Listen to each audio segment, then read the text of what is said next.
On the 3rd of April, Bosumia Etremuya, and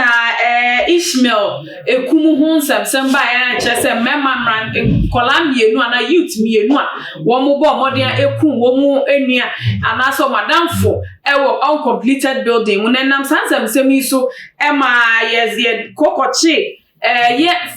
Priestess, no. And I say ritualists our yes Andrew draw some first car we brand I mean double money near my kika and now so much uncle and a Ishmael no and until ye dear a cocoa to share papa ya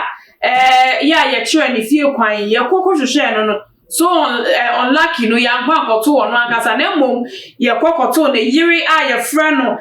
charity mensa and one desmona ye chiomo edico two man Apostle for Ebusua Eshisha ritualists Nankasa Eshisha na enche bia na watching mandre ya kwesia de ya etwemu ya Nana Apostle for Ebusua wo hwehwe ritualists ya your friend Wangazi a chese womu enim bebi a wo hye yesi nia watete ana nia wadwane no nim bebi a wo hye na nsemi ntem Suhun kwan su baby na chese emra ehonu mrante no ehu se papa bi aye no ho se bodamfo a wonenam ewiemu ha okuta special drink a chese wodi lio all try so de be lio kola ewo ewiemu honomo na watimi enye bi na sa bodamfo e omuhu se nia oye na enye normal no almost bomodian monitano anche bia no muhu se wakwakorura Wangazi shrine ewo ehonomo baby a chese wo mu bi ka se na bodamfo so de wokoye de Wangazi honom na wokọ Wangazi honom no fi ewiemu honom a chese wokọ nsawom na nsawom ho so no wo bomodian de ne ho sa bodamfo star na no de ko ho nti boys yi hwe di no mo se de bi de ekosu ye ntia se de na bodamfo kokoshe Wangazi ya hwehwe ni shrine se ye hwehwe ma na sa papa egusu ye sa rituals nyeme ya na se den ti wokobo empenifo amane na empenifo ekacho mo se wo mo monitor papa na peni a wo mo kobo na mane a narrative issue story nyina ye nana ado ajekum nana ado ajekum na chese wode ya mampeni a wotiso ne mampeni dada di nyina agbo nana ado ajekum na mbrantie monitor papa ewo ensawo ma chese da kromu hu se wo try so di bibi mass more child bi se ne be ya nkobe chi no mokwe no mokoso ni mu no moso ni mu no ni phone na ekuta no bodamfo okuta phone chese touch papa no moji touch ifi abrantie insem no wo moji phone ifi papa insem no no mo keep enti no Wangazi no enim se ya chi papa sanzo ni phone bi obetimi afre Wangazi enti no wo bomodi afre ye bodamfo e se obebisa no ni enti a offer items a wode akere no emma enti wo frɛ no se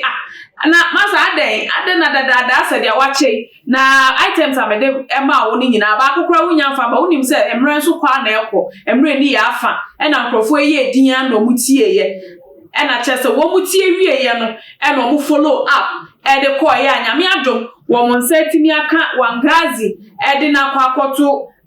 aban kukuma suhum police for na ebo modern adi sa adwuma we a adwuma pa wo maye ntino o motimi ache Wangazi ye on the 7th of May kwesi ada ya etwemu ya nyame adom on the 7th of May ya na wonsa etimi kan ye Wangazi wo mko ne shrine ho a wonsa timi kan no na wonsa timi kan no nka youth for ne de o mo ye omadwe so o be shrine no pa no ma se niema na niema nyina na so empenifo ebo modern ye den eso makoma Kachire ofori eyim ye papa kachire ofori eyim na nana ado ajekum na ye mpenifo a edi emrante ye nimu a chese wo mo monitor bodamfo no na won so youth for na kuma se won bra from na investigation momodia enkoso a se no mabomodea ede ye papa mesi ye papa spiritualist yi wanzinga sorry dini ye wanzinga ebo mode ade na kwakotutu home police station na wo dina sama ye be pebre de na court na mesremo meka etoda na ebodamfo ye nenam ye potemu no there are a lot of them are looking so suspicious. Enti se wo nipa ne sa na hu ni se yes looky he's a suspect but mo dia se obe monitor nipa no na montuo especially e ba ne nkola ho ne ne keka ho a sa se ne nkrofo bi sa ne na maria nkola epetizim pa obo se o ma begina mo be group na mo bo se no mo bo nsem eno ne sa no ohu ni sa na ohu so area ha me ba ya nkola timi gu ho no mo boje me so pa enti meka aba opa obo hu ane sa nkola ba ko ayira wo ho no na ye hwehwe no na ye ane se wewu ana ye twa ne ha ya ene se oda ha ni nyina e ka ho nti se ye hu niam bi se ya se ne amrante ni hu ya wo modi o madwen course monitor papa yi no modi ana mo maye ni enna ho pa san se nya bodamfo ene nam ye potemu nyina e na abodam wo nyina modam ye bebre na wo ma they have a purpose a wo de nam obi timi sikeni pa wo ye occultism na wabomodin ada na ho bodamfo efi krofufro so aba krofufro so aba be ne nam ho abesrasra ade onwumre no akwakosesa no akwakotena ne jet ba ne car papa bi mu ana se